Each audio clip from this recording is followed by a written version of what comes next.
বিসমিল্লাহির রহমানির রহিম। আসসালামু আলাইকুম। তানিয়াস কুকিং কেপ চ্যানেলে আপনাদের সবাইকে স্বাগতম জানাচ্ছি। আপনারা সবাই কেমন আছেন? আলহামদুলিল্লাহ আমি ভালো আছি। আজকে আপনাদের জন্য আমি একটি ভর্তা রেসিপি নিয়ে আসছি। কাঁঠালের সিজনে কাঁঠালের বেশি ভর্তা না করেই হয়। আজকে আমি আপনাদেরকে দু ধরনের ভর্তা করে দেখাবো। আপনারা সবাই আমার পুরো ভিডিওটা দেখবেন, আর যদি ভালো লাগে লাইক কমেন্ট শেয়ার এবং সাবস্ক্রাইব করবেন। কাঁঠালের বেশি ভর্তা আমার খুবই পছন্দ। মানে আপনাদের কার কার পছন্দ কমেন্ট বক্সে অবশ্যই জানাবেন। প্রথমে আমি কতগুলো কাঁঠালের বিচি নিয়ে নিছি। এখানে আমি এটাকে একটা পাইপিং দিয়ে দিব। আপনারা চাইলে সিদ্ধ করে নিতে পারেন, আমি সিদ্ধ করব না, এটাকে ফেলে নিব। এখন আমি এটাকে একটা চুলায় বসিয়ে দিব। এখন আমি চুলাটাকে অন করে নিব।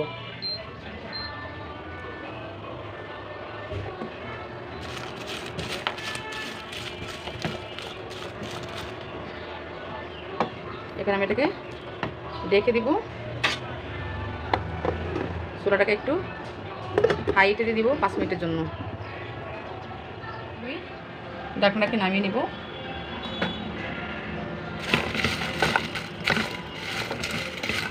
এটাকে আমি ভালো করে নাড়াচাড়া করে নিব।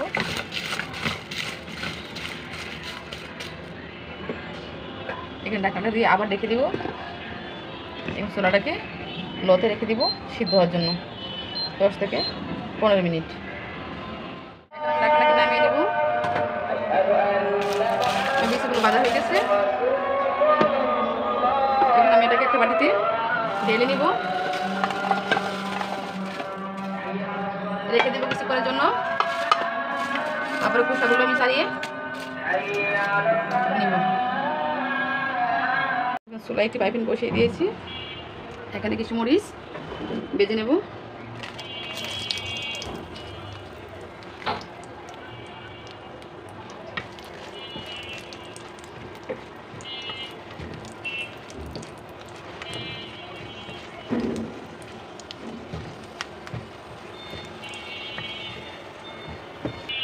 মরিচগুলো বাঁধা হয়ে গেছে। এখন আমি সবগুলো মরিচ উঠিয়ে নিব। এখন কিছু পেঁয়াজ ভেজে নিব।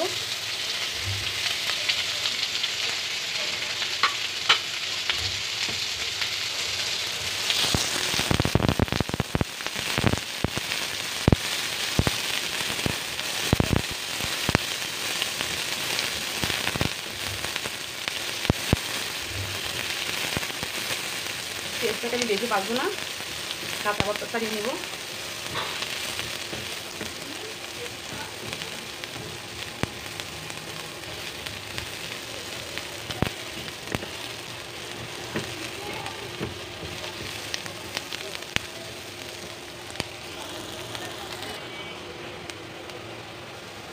এখানে আমার পেঁয়াজটা হালকা ভাজা হয়ে গেছে। এখন আমি এটাকে একটা বাটিতে নামিয়ে নেব।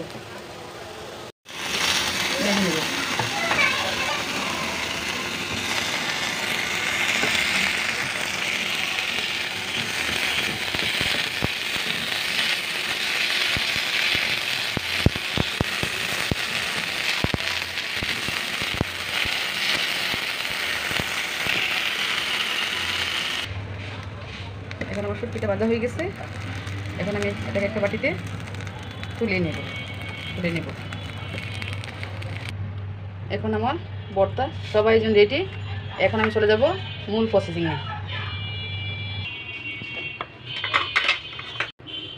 এখন আমি এটাকে আটায় বেটে নিব। আপনারা চাইলে ব্লেন্ড করে নিতে পারেন।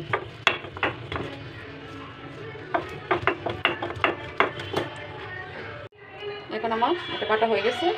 আমি পুরোটা একসাথে বেটে নিয়েছি। এখন অর্ধেক করে নেব, অর্ধেক শুটকি দিয়ে করবো আর অর্ধেক হাতে মেখে তৈরি করব। এখন আমি একটা বাটিতে অর্ধেকটা তুলে নেব।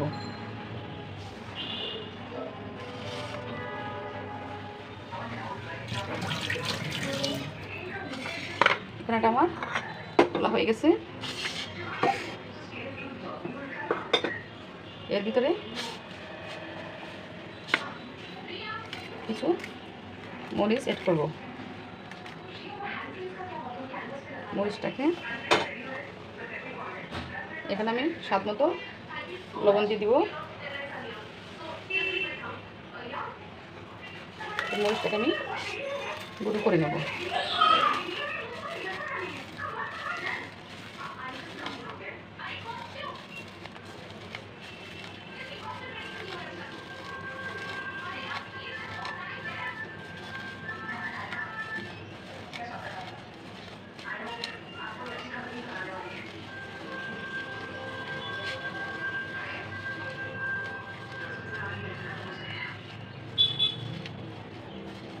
এখন আমার মরিচটা গুঁড়ো করা হয়ে গেছে। এখন বেজে রাখা পেঁয়াজগুলো দিয়ে দেব এর ভিতরে। দিয়ে এখন পুরো একসাথে মিক্স করে নেব।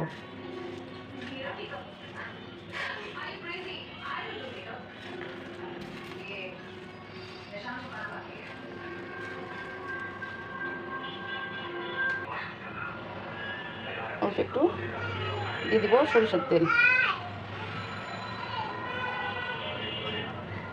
দিয়ে এটাকে আমি ভালো করে মিক্স করে নিব।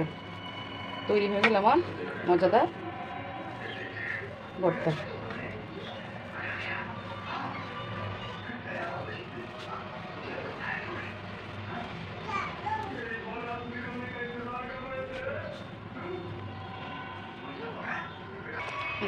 আর বাকি অর্ধেকগুলো এখন আমি শুটকি দিয়ে তৈরি করব। এখন আমি মরিচটাকে গুঁড়ো করে নেব।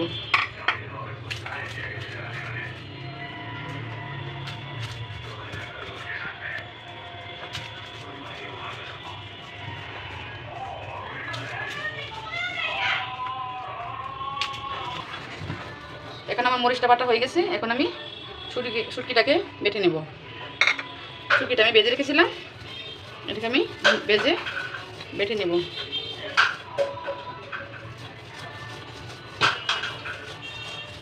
এখন আমার শুটকিটা বাটা হয়ে গেছে।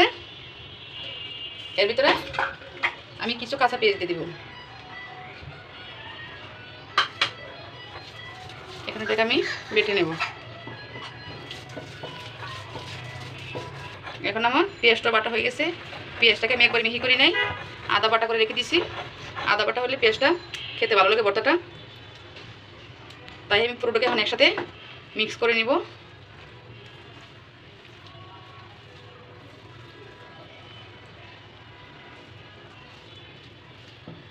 এখন এর ভিতরে আমি কিছু স্বাদ মতো লবণ অ্যাড করব। এখন আমি পরিমাণ মতো লবণ দিয়ে দিলাম।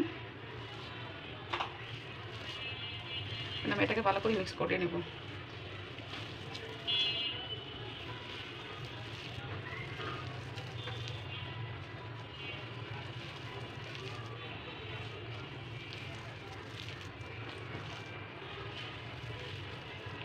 এখন আমি এটাকে একটা বাটিতে তুলে নেব।